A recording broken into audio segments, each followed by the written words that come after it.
வணக்கம். இன்று நாம் அடுத்த அளவு பார்ப்போம்.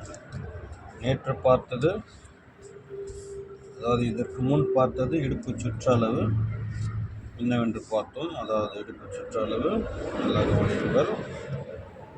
இதுதான். முதலில் 1 இன்ச் கோடு போட்டுக்க வேண்டும்.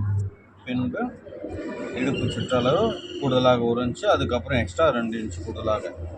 இப்போ எடுக்க போகிற அளவுக்கு பேர் இடுப்பு உயரம். இடுப்பு உயரம் என்றால் இடுப்பு பேக்கும் ஃப்ரண்ட்டும் சேரும் அடி சேர்கிறதிலோ இணைகிறதிலோ அந்த இடத்தில் எடுக்க வேண்டும். அதிலிருந்து அக்குள்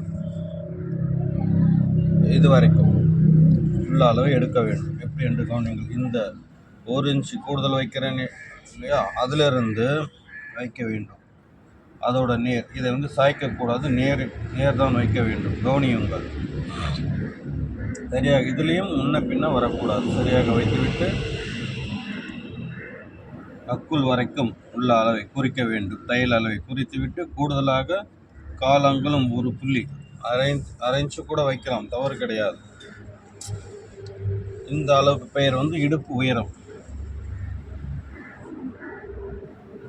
இதை ஏற்கனவே செய்திருப்பீர்கள். அதே ஷீட்டில் இந்த மாதிரியாக அடுத்த படத்தை வரைந்து பார்க்க வேண்டும். 4 அல்லது 5. வணக்கம். அடுத்த பாடத்தில் கவனிப்போம்.